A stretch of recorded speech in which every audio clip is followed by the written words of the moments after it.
are finally looking into the data of PlayStation exclusives selling on PC. They're looking at the numbers, and they are saying what I've been saying for the longest time, is that these games are not doing well on PC, that nobody likes them, that nobody wants to play them, that nobody's paying full price for them. Like Spider-Man, Ghost of Tsushima, Horizon Zero Dawn, The Last of Us, Uncharted, all of them have massively underperformed. So much so that Sony has straight up pulled out of the PC market.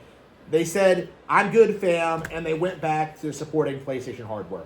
This was an unprecedented situation, even for me, because I really thought that, like, PlayStation was finished and that their plan going forward was to just, like, transition to, like, releasing their games on everything. But now it seems like they're more interested in, like, pursuing hardware again. And I suppose that's just how badly run of a business they are. They can't make decisions. They backtrack on things. They can't decide what they want to do. And now they've antagonized the PC Master Race because they went back on something that I think a lot of people never really considered. You know, the idea, the narrative was always that if a game comes out on PC, obviously we're going to get more games from that company going forward. You know, the narrative in the PC Master Race was always that, like, once a company, like, goes on Steam, you know, sees how many people are playing games on it and sees those numbers, they're going to drop everything and throw everything they have on PC. You know, that's always been the narrative. That's always been the belief. And looking at these numbers, we can now safely say that is not true. PC gamers are incredibly cheap. They don't buy games at full price. They don't care about PlayStation exclusives. And what happens when PlayStation releases their titles on it is that less people buy PlayStation hardware. This has been a real problem for them over the past several years. And now we're straight up seeing, like, a hard pullout on their front. You know, they're straight up just abandoning the idea entirely because they've realized that this was a mistake.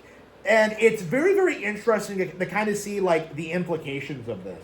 Because I think it demonstrates something that, like, a lot of PC gamers aren't willing to admit, but they aren't capable of sustaining a console ecosystem on their own. Okay? Like, the entire belief of, like, the Steamies is this idea that, like, the entire idea behind the Steamies and, like, what they thought was going to happen was that, like, they really thought that this was going to be a massive win for PlayStation. It would make them more popular than ever. It would lead to better looking games. It would lead to games being developed exclusively for their hardware. And it just isn't going to happen. Like, there isn't the user base on PC to justify that. And even if PlayStation drops their console and goes on Steam, it's not going to make them more money. It's not going to sell them more units. It's not going to lead to, like, games looking or playing significantly better. Like, it's all just a giant cope. You are paying $5,000 for, like, some high-end gaming PC Starforge, like, bullshit rig. And you can't even get the major PlayStation exclusives. You can get a PS5 Pro for, like, a tenth of that price and have it be, like, significantly better, you know? Like, that's just the reality of where we're at right now. Like, the big issue with PC gaming is that you can get a console at a fraction of the price and have a way better experience. Like, it's no coincidence that PC gamers always bring up piracy and modding as an excuse to, like, go for PC gaming. Because if we're actually playing the core actual experience, what you end up with is just the game on PC is just inferior to the Nintendo original. Is what we're seeing consistently. Is that, like, it's overpriced, it's too expensive. Like, if you spend $5,000 on a PC and then get, like, a $60 game, like, you spent more money than you would have if you had just gotten a Nintendo Switch 2 with the same game. And that's just the reality of it. You can argue that, like, well, I want to buy more games, though. And eventually, it'll even out. But, like, most people don't buy that many games. Like, you don't buy that many games to justify the cost. And I think that's, like, a real problem that we're seeing in, like, the PC community now. Is that, like, the ROI on, like, on getting a gaming PC is not worth it. Like, unless you're a content creator who's explicitly trying to, like, stream games and do weird things with them and make money off of it, video editing, like, there's no benefit in owning a gaming PC over a console. That's actually what I was thinking about when I was looking at PCs, is that, like, I'm not getting this for games. I'm getting this for content creation. And that's a completely different thing. I'll be playing games on my Switch 2 and using my PC to edit videos on it.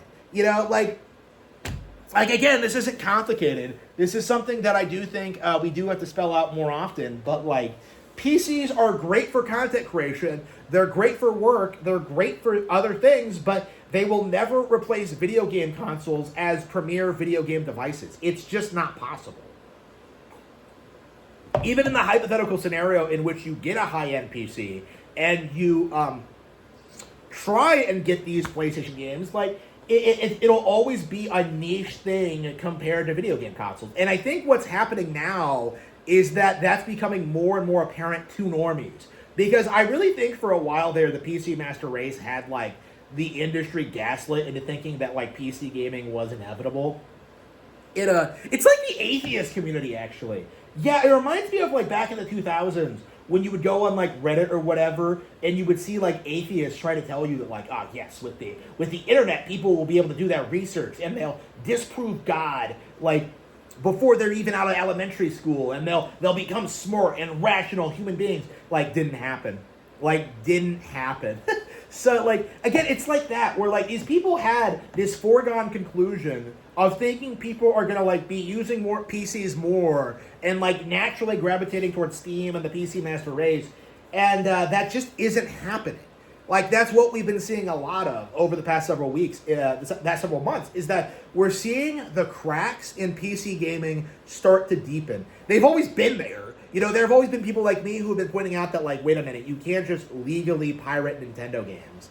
Like, that's not actually a thing you legally can do. What you're advocating for is illegal. Like, but now we're seeing, like, when it comes to major AAA, like, day-and-date releases, PC gaming isn't getting shit. PC gaming isn't getting the Nintendo games. It's not getting the PlayStation exclusives anymore. Xbox is dying and isn't relevant and is available on other platforms anyway. And most poignant of all, Grand Theft Auto 6, the biggest release of this year, is not coming to PC day and date. Like, do you really think the majority of people are going to wait a year for Grand Theft Auto 6 to come out on PC and, like, so they can mod it and, like, do goofy shit with it? Like, that's not going to happen. Okay, they're going to do the same thing they always do and release on consoles first, and that will be the primary version. Okay, that's just the reality of where we're at now.